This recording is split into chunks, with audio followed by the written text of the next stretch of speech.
saling mengasihi. Ajarilah kami ini saling mengampuni. Ajarilah kami ini kasih-Mu ya Tuhan, kasih-Mu kudus tiada batasnya. Ajarilah kami ini saling mengasihi. Ajarilah kami ini saling mengampuni. Ajarilah kami ini kasih-Mu ya Tuhan, kasih-Mu kudus tiada batasnya. Kasih pasti lemah lembut, kasih pasti memaafkan, kasih pasti murah hati. Kasih-Mu, kasih-Mu Tuhan, kasih pasti lemah lembut, kasih pasti memaafkan, kasih pasti murah hati. Kasih-Mu, kasih-Mu Tuhan. Ajarilah kami ini saling mengasihi. Ajarilah kami ini saling mengampuni. Ajarilah kami ini kasih-Mu ya Tuhan, kasih-Mu kudus tiada batasnya. Ajarilah kami ini saling mengasihi. Ajarilah kami ini saling mengampuni. Ajarilah kami ini kasih-Mu ya Tuhan, kasih-Mu kudus tiada batasnya. Kasih-Mu kudus tiada batasnya.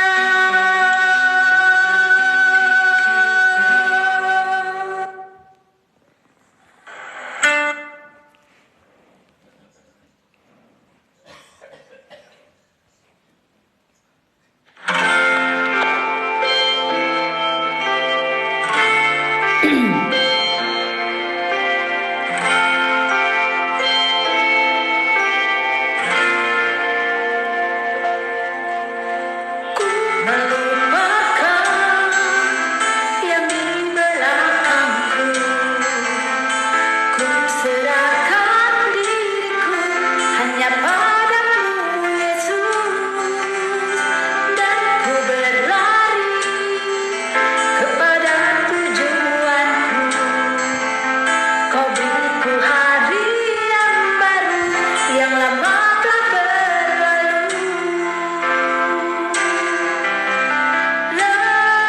Rencana-Mu Tuhan indah bagiku, tak terbatas oleh pikiranku.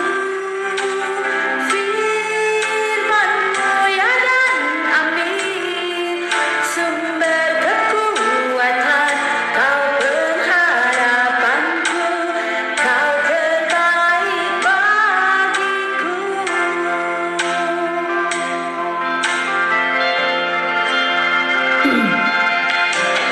Ku melupakan yang di belakangku. Ku serahkan diriku hanya padamu Yesus,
Ohayo Nihon no minasan.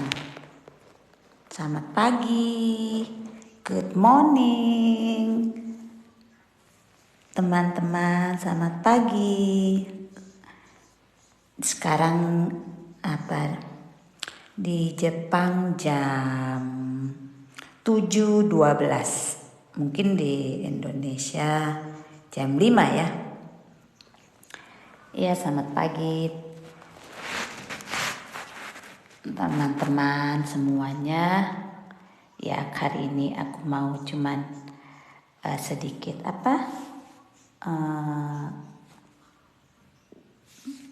bawa-bawa pujian.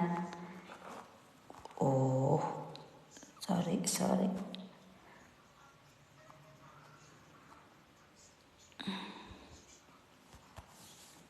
Bagaimana kabar kalian semua? Aku percaya kalian semua baik-baik.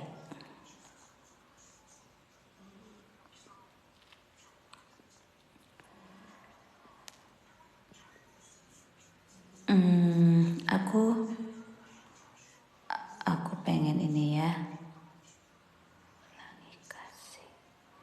Aku mau coba bawa-bawa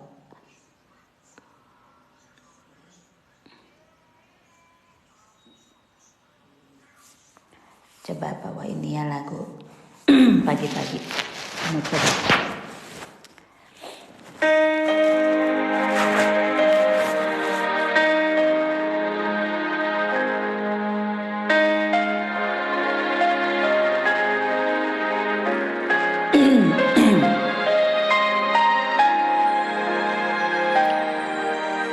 Apa yang kau alami kini mungkin tak dapat engkau mengerti. Cobaan yang engkau alami tak melebihi kekuatanmu.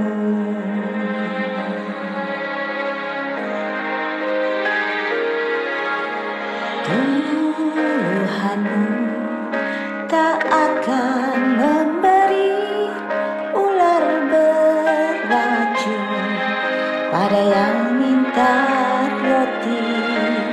Satu hal tanamkan di hati, indah semua yang Tuhan beri. Tangan Tuhan sedang merendah suatu karya yang agung mulia. Saatnya akan tiba nanti, kau lihat pelangi kasih-Nya.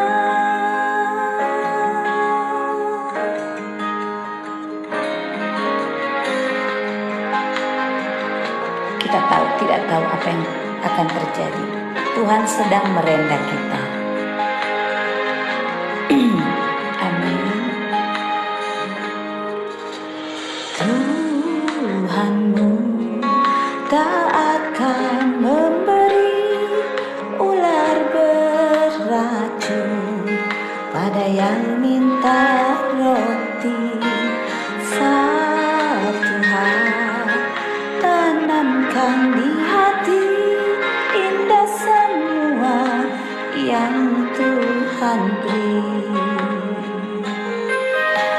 Tangan Tuhan sedang merendah suatu karya yang agung mulia.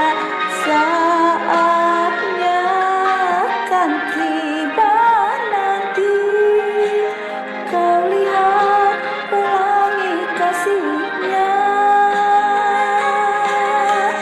Tangan Tuhan sedang merendah suatu karya yang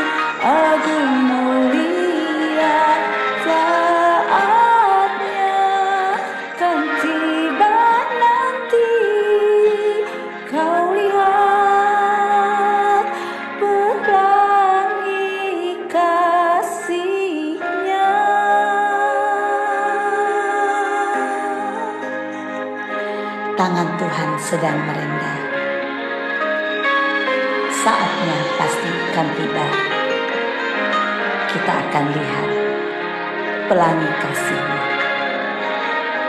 Dia tidak akan pernah meninggalkan kita sendirian. Percaya janji-janji Tuhan itu, Dia tidak pernah ingkar janji kepada umat pilihan-Nya. Amin.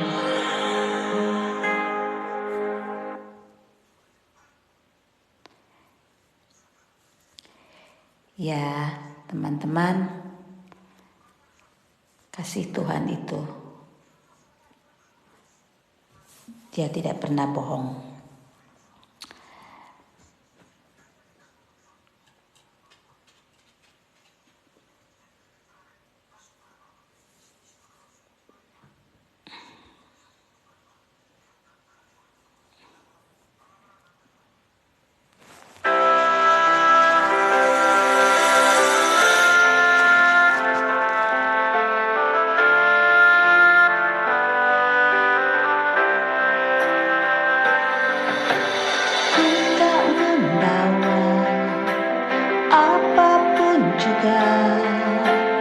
Saat ku datang ke dunia, ku tinggal semua. Pada akhirnya, saat ku kembali ke surga, inilah yang ku punya.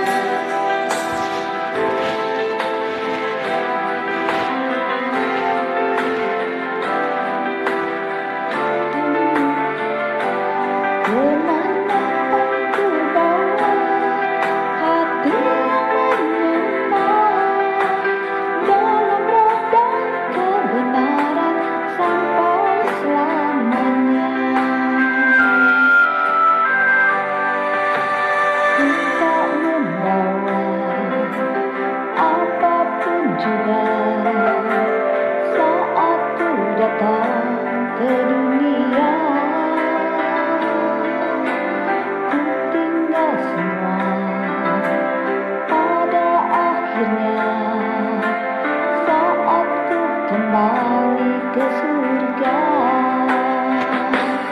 inilah yang ku punya, hati sebagai hamba yang taat dan setia padamu Bapa.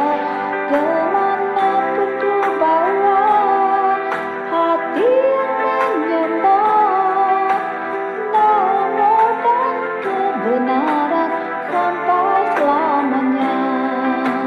Dalam roh dan kebenaran sampai selamanya.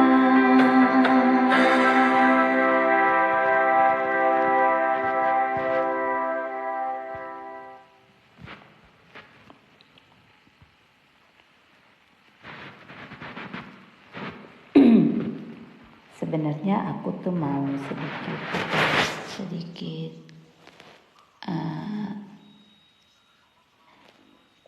sedikit apa ya, bawa renungan, tapi aku lagi belum dapat, jadi aku mau sedikit puji-pujian aja.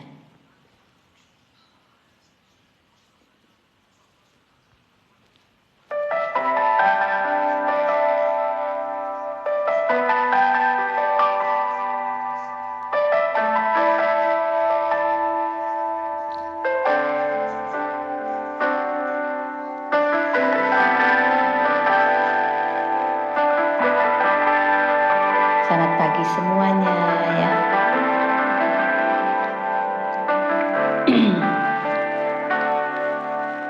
Betapa dahsyat Engkau Tuhan, Pencipta segala yang ada, dulu sekarang sampai selamanya.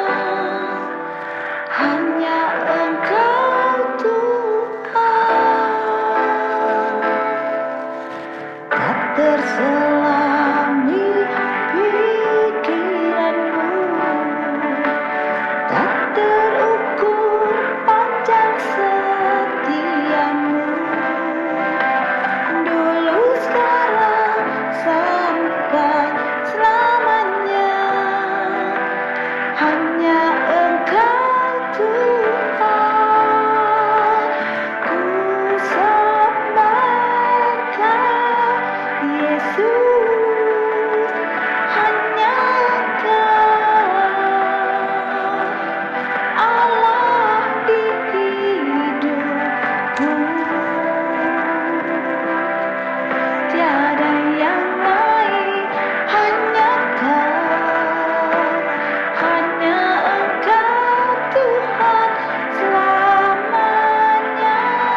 tak tergoyahkan, kau tetap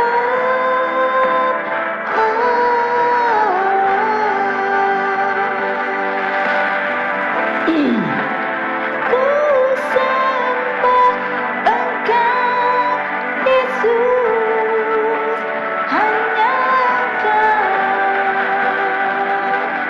Allah di hidupku. Tiada yang lain, hanya Engkau Tuhan selamanya. Kau tetap Allah, walau dunia semua bergoncang, tak tergoyahkan, kau tetap Allah, kau tetap Allah, kau tetap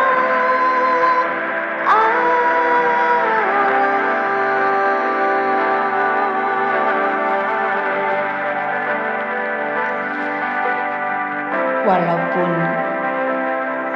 dunia bergoncang, Dia tetap Allah. Allahnya orang Kristen, teman-teman, Dia itu tidak butuh dipuji dengan manusia, karena Allah Tritunggal itu satu sama lain saling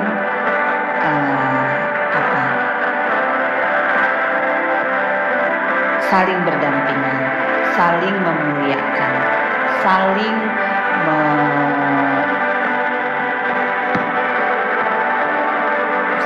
satu sama lain itu saling bersatu, karena Dia itu tidak terpisah gitu.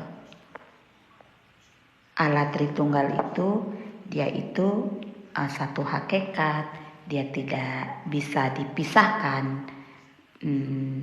Dia dan Dia juga tidak bercampur gitu ya. Terkadang banyak ya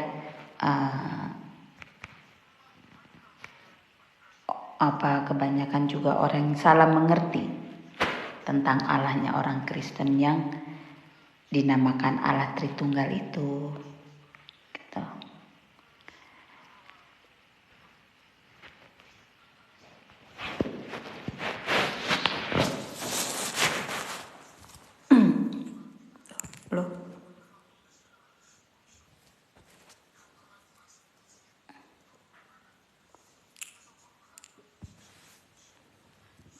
Tunggu ya.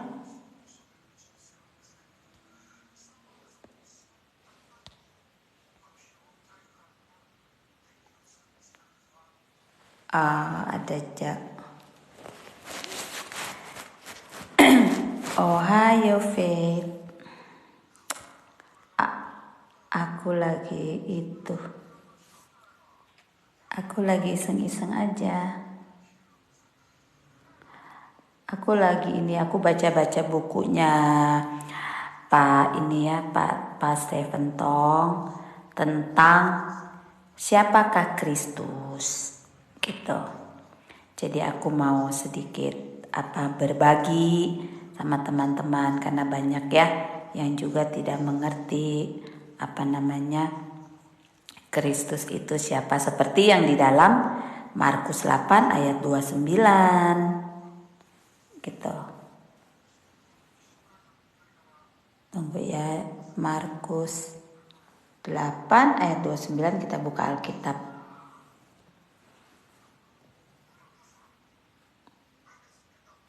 Markus 8 ayat 29. Di sini Tuhan Yesus berkata, Ia bertanya, Tuhan Yesus bertanya sama murid-muridnya. Ia bertanya kepada mereka itu murid-muridnya. Ya. Tetapi apa katamu? Siapakah aku ini? Maka jawab Petrus, engkau adalah Mesias. Ya. Nah, jadi apa namanya? Ya beberapa ya sering banyak ya yang kita dengar gitu teman-teman ayat ini ya, apalagi di dalam khotbah-khotbah pasti ya, di dalam atau pembicaraan di khotbah-khotbah di YouTube juga atau di gereja-gereja gitu ya, atau kita membaca-baca dalam buku, tapi terkadang kita tidak menyadari gitu ya bahwa orang Kristen itu betul-betul harus dengan serius menjawab pertanyaan yang satu ini. Ya mungkin itu kita juga udah begitulah banyak ya mengikuti mengikut Tuhan, menjadi orang Kristen dari lahir gitu, atau kita banyak belajar Alkitab di gereja-gereja banyak gitu ya. Tapi ini adalah suatu pertanyaan yang selalu akan tetap dipertanyakan pada kita orang percaya ya, dan kita itu harus bisa menjawabnya dengan pasti. Terkadang kan banyak gitu ya orang suka bingung gitu. Tuhan Yesus itu siapa sih gitu. Kan kita suka dengar kan banyak pertanyaan-pertanyaan gitu. Terkadang kita tuh suka jawabnya cuman hanya sekilas, jadi membuat orang lain mendengarnya tuh kayaknya kurang meyakinkan. Ya emang kita tidak memaksakan, tapi kalau ada pertanyaan begitu ya kita tuh harus menjawab gitu ya, supaya bukan ingin untuk memuaskan orang itu juga, karena manusia itu apalagi orang yang tidak beriman kan dia tidak akan pernah puas untuk untuk mendengarkan untuk jawaban pertanyaan itu gitu, karena orang yang di luar iman dia ingin selalu menjatuhkan, ya itu wajar gitu. Tapi kita yang mengenal akan Allah yang kita sembah itu kita harus bisa menjelaskannya gitu ya. Nah, jadi di sini kita juga harus bisa menjawab ya. Bahkan kalau kita tidak tahu jawabannya, padahal ya secara pengakuan iman kita tuh hanya seperti mengetahui dalam bentuk katanya di sini dibilang ini political konkret aja ya, answer atau the books gitu, maksudnya yang yang dibacakan gitu ya sama dari dalam bukunya yang aku baca ini ya, bukunya Pak Stephen Tong ini, itu dia menjelaskan betapa ini pertanyaan-pertanyaan ini sangat dalam gitu ya. Jadi kalau menurut teman-teman yang lain ya, siapakah Yesus ini? Siapakah aku ini? Ya. Jadi pas aku baca ya ternyata jadi teman-teman jika pertanyaan ini ditanyakan ya dari manusia kepada manusia, maka akan terjadi kesulitan. Kenapa terjadi kesulitan? Ya karena jika manusia bertanya siapakah aku maksudnya ya, kalau kita bertanya gitu ya sama diri kita sendiri, siapakah aku? Pasti di sini manusia juga bertanya ya udah tidak tahu gitu dia setuntas-tuntasnya kan bagaimana gitu ya. Jadi siapakah aku gitu. Nah, jadi di sini manusia pasti ya bertanya sudah tahu siapa dia gitu.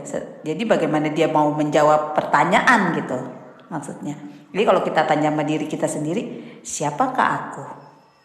Itu jawabannya kan pasti bisa nggak kalian itu menjawabnya gitu, tanya sama diri sendiri gitu ya. Maka itu kesulitannya adalah terjadinya, makanya kalau mengenai tentang Tuhan Yesus kebanyakan pada bingung gitu menjawabnya ya. Tapi maka kejadian itu campur antara subjek dan objek di sini. Nah, ini satu katanya dalam pemikiran ini, dalam pencerahan ini, di dalam bukunya Pak Stephen Tong ini, bahwa pertanyaan ini nggak mungkin sama jika ditanyakan pada seorang manusia biasa, gitu. Iya, karena kalau orang manusia biasa-biasa, siapakah kamu atau siapakah diri kita? Ini lain dengan tentang Allah. Jadi di sini ya bahwa ketika Allah bertanya kepada manusia tentang siapa dia, ya, karena Tuhan Yesus Kristus sendiri adalah Allah yang mewahyukan diri. Ya, jadi di sini kita bisa lihat betapa uniknya pertanyaan ini gitu loh. Siapakah aku ini gitu? Kan Tuhan Yesus bertanya gitu sama murid-muridnya. Jadi maka ini bukan pertanyaan yang biasa.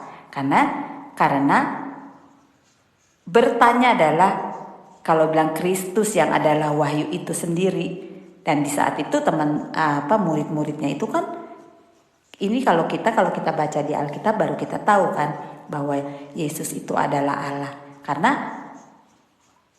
Karena ini udah Alkitab ditulis setelah kejadian. Biasanya kan buku-buku setelah kejadian. Tapi ini kan Tuhan Yesus bertanya sebelum kejadian gitu ya. Jadi sebelum ditulis ini. Jadi kalau kita juga pasti nggak bakalan bisa menjawab ya.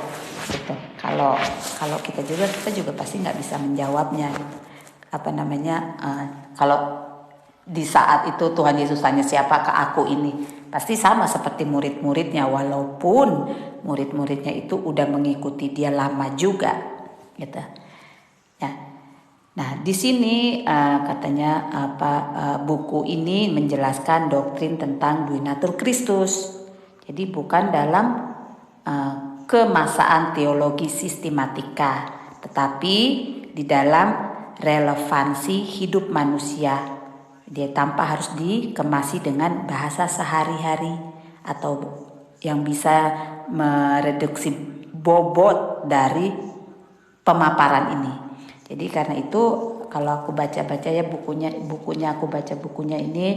ini membukakan satu perspektif yang penting dari pertanyaan yang dilontarkan dan yang menjadi dasar pertama di mana gereja berdiri. Karena udah banyak juga khotbah mengenai bagian Alkitab ya, di mana Tuhan Yesus menanyakan pertanyaan yang sangat terkenal ini, siapakah aku?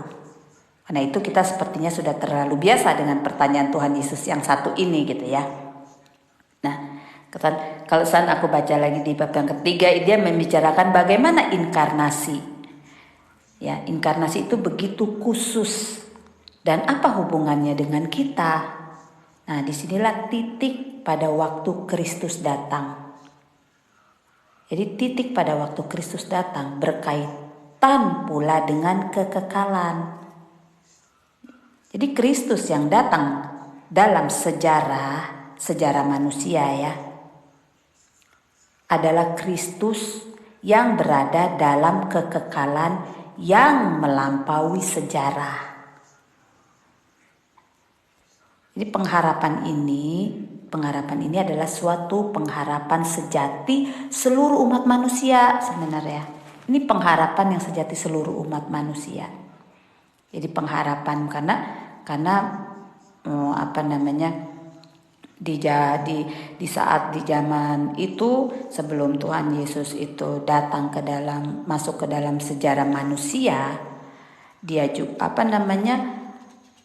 banyak gitu ya, mereka itu belum mengenal Allah. Hanya sebagian nabi-nabi ya, seperti yang Musa, yang Allah itu memperkenalkan dirinya gitu ya.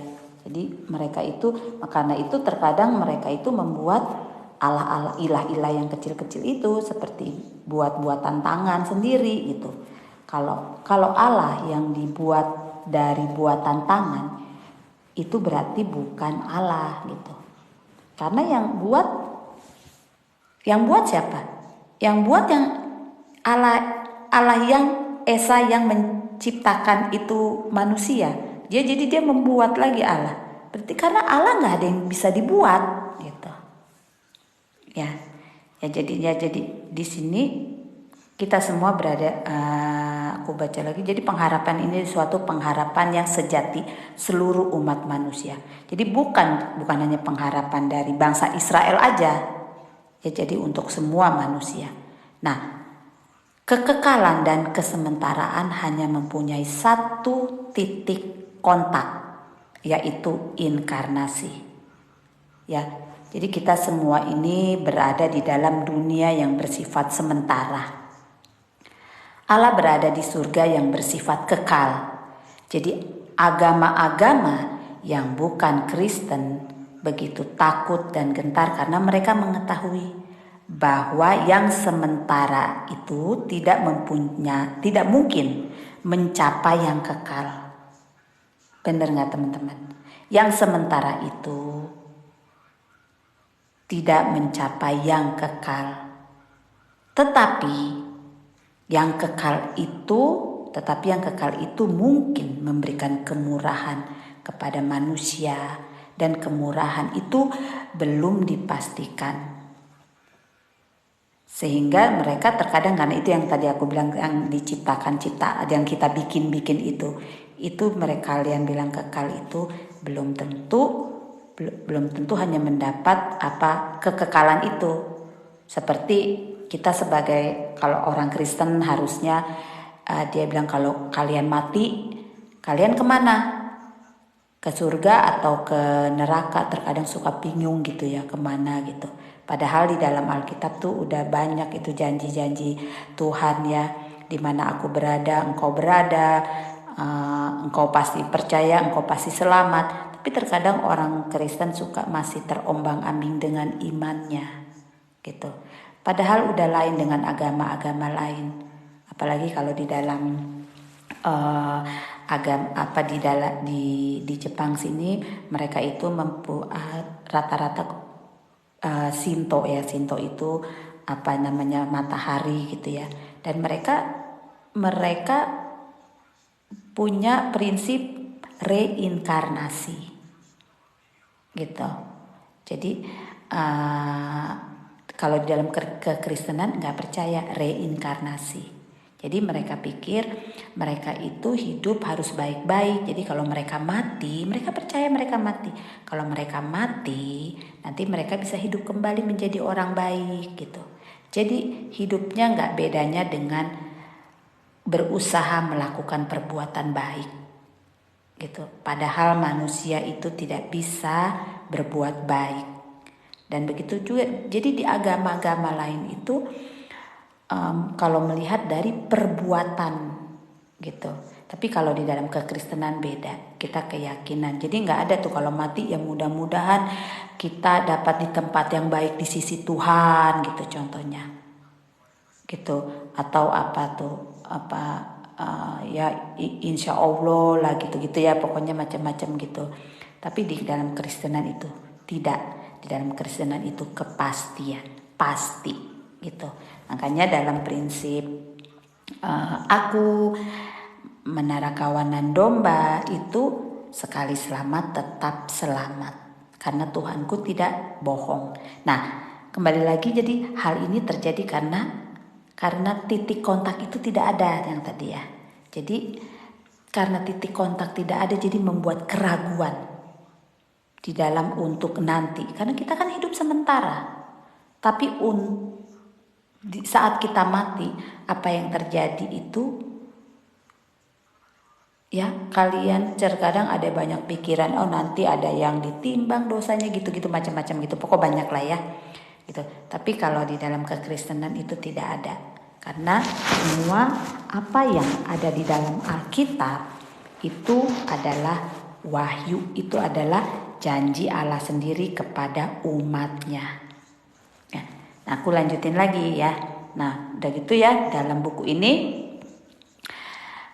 di dalam kekristenan jadi tidak ada yang terombang-ambing dengan kata mudah-mudahan. Kenapa? Karena hal itu terjadi karena tidak ada kontak. Ya, kontak itu tidak ada. Nah, teman-teman mengakui adanya Allah tidak berarti bahwa manusia pasti menikmati keberadaannya. Ya. Jadi mengakui adanya Allah tidak berarti bahwa manusia pasti menikmati keberadaannya. Loh, mengapa tidak mengakui keberadaannya? Tidak mengakui adanya Allah. Allah tidak mengakui adanya Allah, maksudnya bukannya berarti manusia bisa meniadakan keberadaannya gitu. Jadi mengakui adanya Allah dengan menikmati keberadaan Allah itu sama sekali berbeda. Ya. Jadi mengakui keberadaan Allah sama menikmati keberadaan Allah itu berbeda. Jadi cuma mengakui keberadaan, oh dia ada, tapi kita tidak menikmati di dalam kehidupan kita sehari-hari, maka itu berbeda. Jadi kalau perbedaannya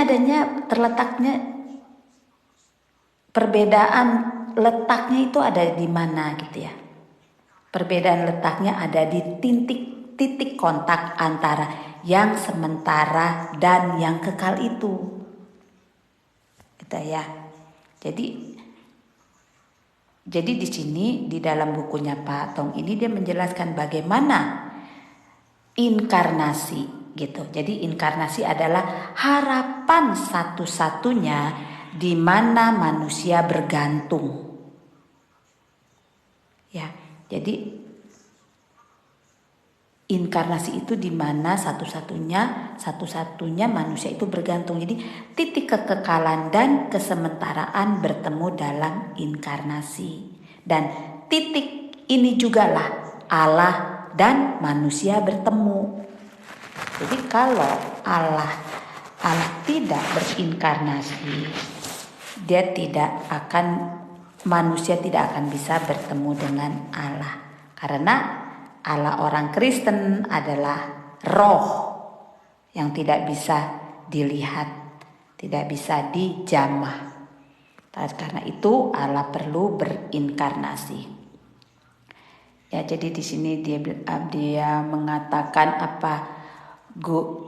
Goethe mengatakan biar manusia dengan kebudayaannya terus bergolak dan berkembang.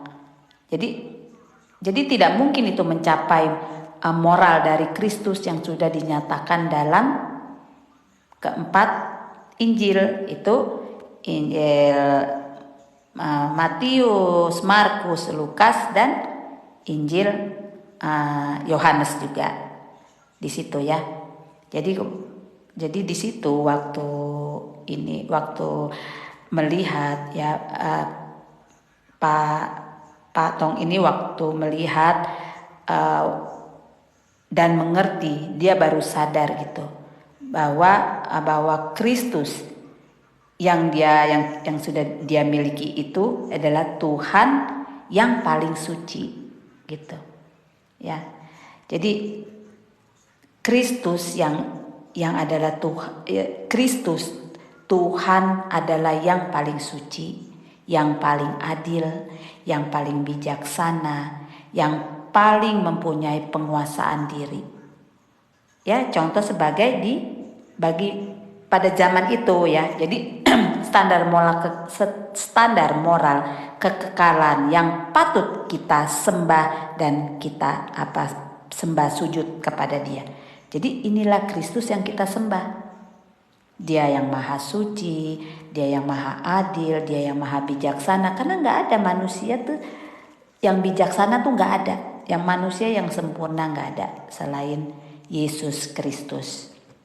Nah, jadi inilah Kristus yang kita kabarkan. Inilah Kristus yang tiap hari mempunyai hubungan dengan kita. Tapi kita terkadang tidak menyadarinya. Ya, kita tidak kita tidak menyadarinya. Gitu.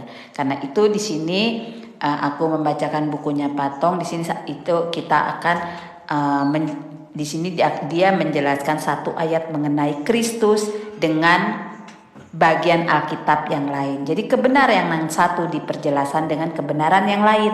Karena itu Alkitab, kalau Alkitabnya orang Kristen tidak bicara ayat menjawab ayat menerangkan ayat. Dari situlah dia dapat bagian Alkitabnya. Jadi kebenaran yang satu dijelaskan dengan kebenaran yang lain yang memberikan makna bagi kehidupan keseharian. Nah, inilah pendekatan yang unik dan inilah doktrin yang begitu penting, yaitu doktrin kristologi dan dampaknya.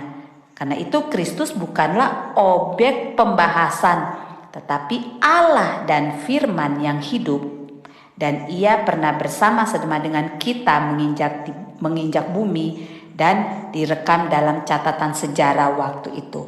Jadi itulah Allahnya orang Kristen, karena dia pernah menjadi manusia. Jadi kenapa dia itu dia jadi merasakan bagaimana umatnya itu lapar, bagaimana umatnya itu sedih, bagaimana umatnya banyak masalah, karena dia pernah merasakan gitu. Jadi kalau Allah yang tidak pernah merasakan bagaimana umatnya, itu bukan Allah gitu. Bagaimana itu Allah tahu kalian itu lagi sedih? Bagaimana Allah itu bisa tahu kalian lagi lapar gitu? Karena itu Allahnya orang Kristen, dengan air mata aja dia tahu kalian tuh lagi begini gitu. Itulah luar biasanya Allah orang Kristen. Ya, dia itu Allah yang tidak diciptakan, ya, sama yang diciptakan. Kalau Allah yang dibikin atau dibuat atau diciptakan atau dibentuk, sama yang diciptakan, itu namanya bukan Allah. Jadi ingat ya. Jadi teman-teman bisa berpikirlah, kalau Allah yang dibikin, dibentuk, itu bukan Allah gitu.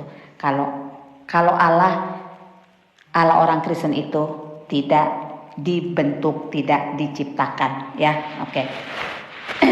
Tapi dia pernah datang ke dalam dunia. Ya.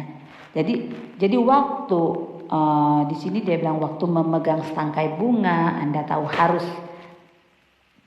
kita harus tahu ya bahwa yang menopang bunga itu adalah Kristus.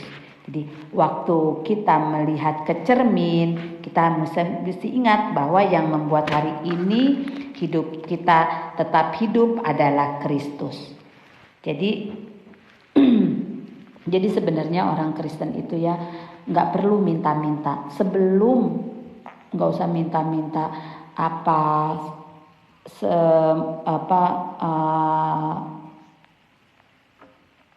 kebanyakan meminta. Nggak apa-apa sih meminta karena Allah kita, tapi kita tuh memintanya karena Allah, karena yang mati itu dulu rohani kita, bukan jasmani kita, spiritual, pendekatan relasi kita kepada Allah. Karena itu kita itu meminta kebanyakan supaya kita dapat mengerti akan Allah yang kita sembah, mengenal akan Dia lebih dalam gitu ya. Supaya kita tuh untuk menjelaskan kepada orang yang tidak percaya, kita juga dapat menjelaskannya supaya mereka juga akan mengerti, oh Allah orang Kristen ini begini gitu ya. Yang penting kita harus menjelaskan, walaupun itu memang nanti Tuhan sendiri yang mengerjakan, Dia bisa mengerti apa enggak, yang penting kita menjelaskan aja gitu ya. Karena kita bisa ada kayak aku sekarang gini, aku bersyukur aku bisa berbicara, aku bisa memberitakan kabar baik ini. Itu bukan karena aku, gitu, kemauan aku, bukan. Itu juga Roh Kudus menggerakkan. Tapi itu bukan juga kehebatanku. Aku jauh sama sekali. Aku juga perlu belajar, karena itu aku baca dengan buku-buku orang yang punya kompetennya ada, yang pengajarannya jelas, pengajarannya sehat. Jadi kita itu perlu, di dalam kita membaca Alkitab, kita juga perlu baca-baca buku lain gitu. Tapi bukan buku-buku yang bidat-bidat. Kita nggak guna baca-baca buku bidat. Kita itu belajar buku yang asli dulu, baru kita bisa akan mengerti yang palsu. Jadi nggak perlu kita belajar yang itu dulu. Kalau lebih bagus menurut aku, kita baca dulu yang sehat dulu, supaya kita dapat menjelaskan juga sehat untuk orang lain juga mengerti. Nah, jadi di sini lagi aku terusin lagi ya. Jadi waktu kita itu menulis surat dan masih bisa mengingatkan banyak hal-hal yang sudah kita alami. Jadi kita mesti ingatlah bahwa ingatan itu juga ditopang oleh Kristus. Pokoknya apa yang kita perbuat, ya, kita bisa berdiri, kita bisa mendengar ini, kita bisa baca, itu semua Kristus yang menopangnya. Ya, jadi bukan kita, gitu. Jadi waktu kita juga bisa melihat segalanya yang keindahan, pagi kita bisa melek itu semua Kristus yang memberinya. Jadi segala yang indah, pokoknya apa semuanya itu Kristus yang memberinya. Ya,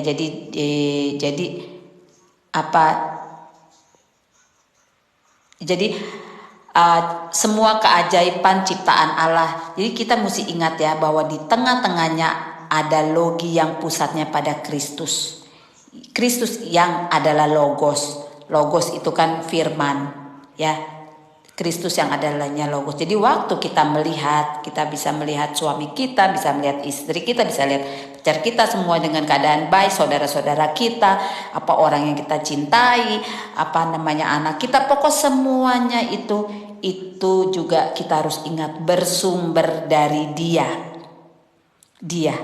kita Kristus. Dialah sumber cinta kasih yang memberikan cinta murni yang seharusnya kita ini tidak diselewengkan oleh siapapun. Ya, jadi kita harus tetap setia untuk di dalam segala hal. Karena Dialah pencipta, Dialah yang menopang kita. Dia yang menciptakan kita, Dia yang menopang kita, Dia yang bijaksana, Dia itu logos, Dia itu Allah. Dia bukan aja demikian, Dia juga yang menjadikan kita. Jadi pokoknya itu di tengah-tengah kita itu ya teman-teman, tanpa ada Allah, tanpa ada Dia di tengah-tengah kita, itu kita tidak berarti. Kita itu sampah, ya. Pokok di dalam kehidupan kita, cinta kasih, keadilan, kita bisa adil, kita bisa memberikan, kita bisa mempunyai cinta kasih, itu kita belajar dari Yesus Kristus. Yang ada di mana? Yang ada di dalam Alkitab.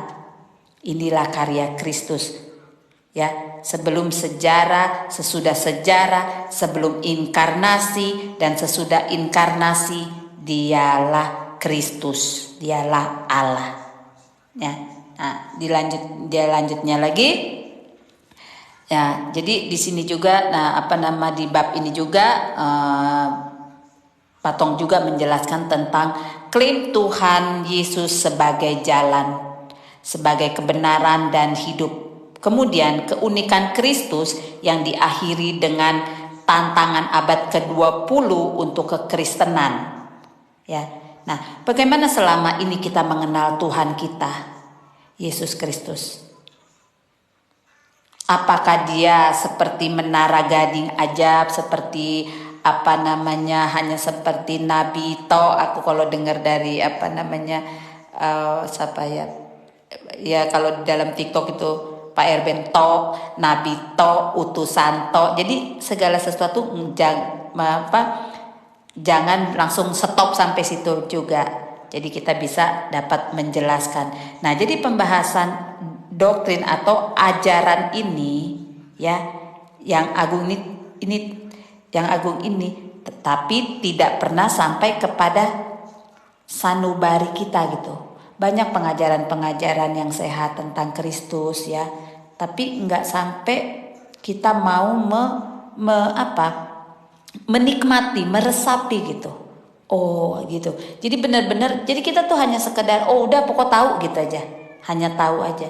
Sebenarnya kita nggak boleh begitu gitu. Kita itu ajaran atau doktrin yang agung ini harus benar-benar kita pelajari, harus benar-benar kita menikmati gitu, menikmati betapa besarnya Allah yang kita sembah ini ya, betapa besarnya Tuhan kita Yesus Kristus ini yang mati untuk kita. Jadi kita tuh harus menikmati gitu, menikmati dia, mengagungkan dia gitu ya. Nah gitu ya. Jadi di situ ya, terkadang kita juga, maka kebanyakan orang itu yang tidak sampai sanubari gitu ya. Jadi yang dikultuskan itu sebagai Tuhan, tetapi siapa tahu hanya berakhir pada sebuah slogan di mana karena kita itu orang Kristen gitu. Jadi pokoknya dia udah Tuhan gitu. Karena kita percaya orang Kristen. Maka disinilah maka Kristus adalah Tuhan. Jadi kita telah mematikan firman yang hidup karena tidak ada kaitannya dengan hidup kita. Nah itulah karena kita enggak menyadari, cuma bilang dia Tuhan, dia pokoknya Tuhan, pokok Yesus adalah Tuhan. Tapi kita hanya suka berbicaranya itu aja. Harusnya kita menjelaskan dia itu Tuhan, dia itu Allah. Tanpa aku berdiri di sini, tanpa aku bicara sini kalau bukan karena dia. Jadi kita tuh harus mengagungkannya itu yang kita nikmati ini loh sehari-hari di dalam kehidupan kita gitu teman-teman. Jangan sampai kita lupa. Jadi kita hanya jangan berbicara dia begitu gitu. Hanya sampai situ saja. Itu aja gue sama-sama aja bisa Tuhan udah stop gitu. Tapi kita harus menyatakan, kita harus menikmati.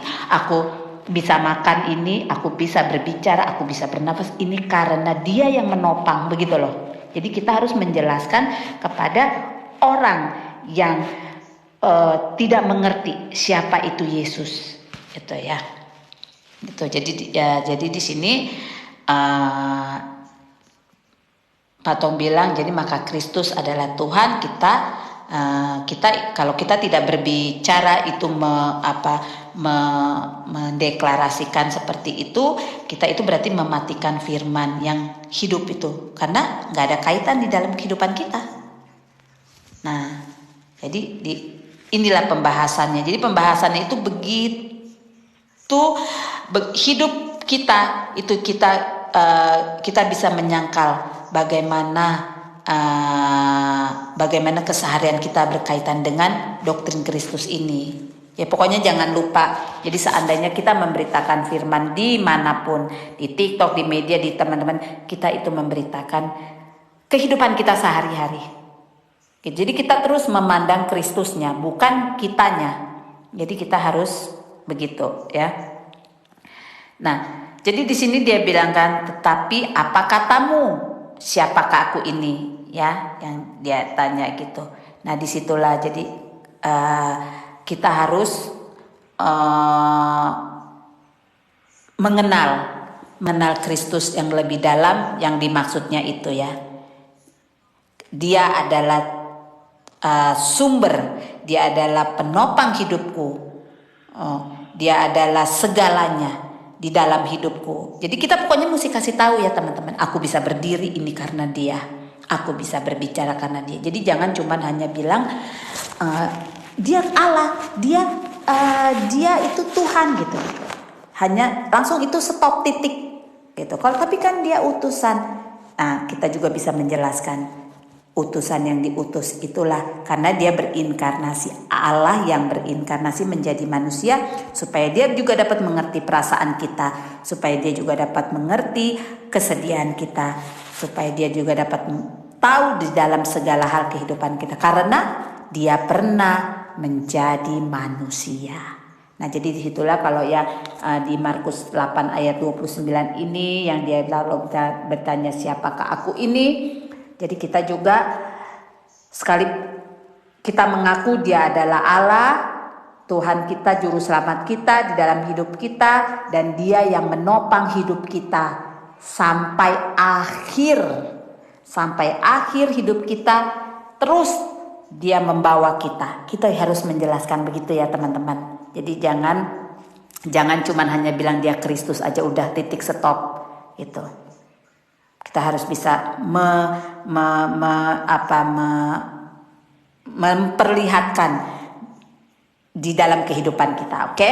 Itu aja ya sharingku pagi ini supaya kiranya teman-teman yang mendengarkan di saat kalian memberitakan Kristus yang adalah Allah yang kita imani, kita juga harus memberitakan kasihnya dia, penopangannya dia terhadap kita ya, gitu ya. Oke, sampai sini dulu sharingku pagi ini. Nah sekarang aku mau bawakan satu pujian.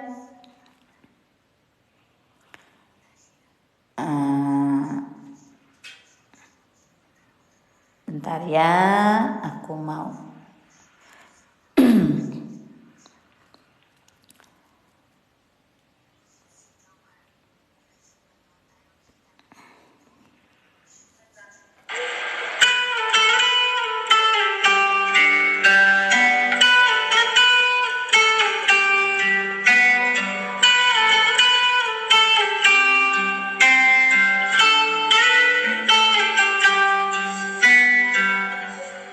Ada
Hidup ini adalah kesempatan.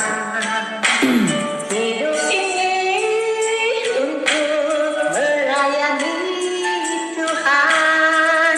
Jangan sia-siakan waktu yang Tuhan beri. Hidup ini harus jadi berkah.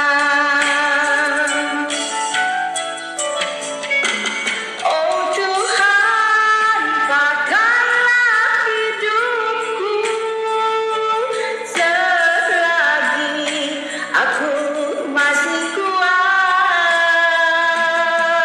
Bila saatnya nanti ku tak berdaya lagi, hidup ini sudah jadi berkah.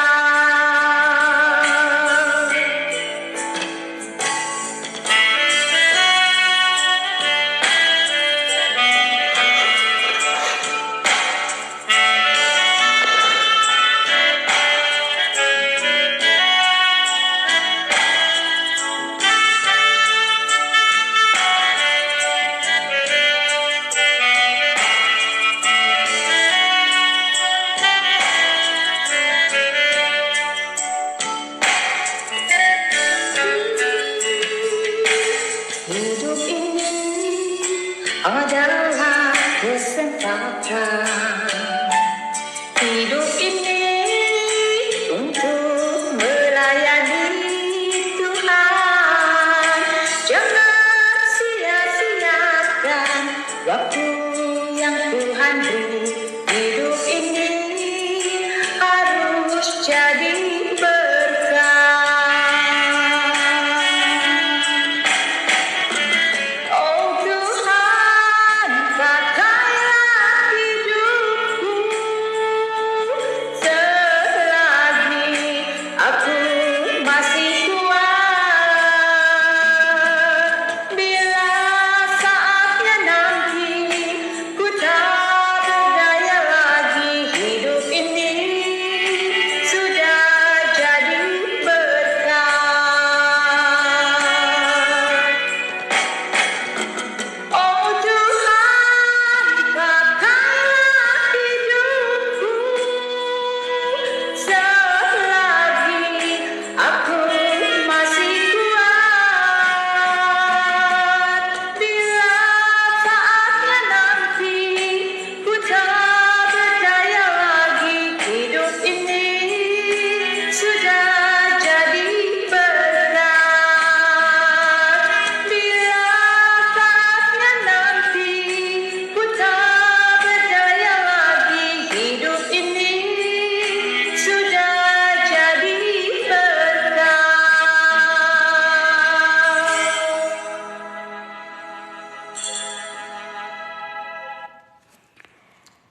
Bila saatnya nanti.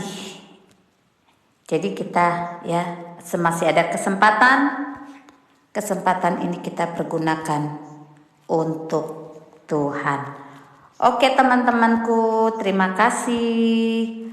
Aku mau live dulu ya. Tuhan Yesus memberkati. Shalom.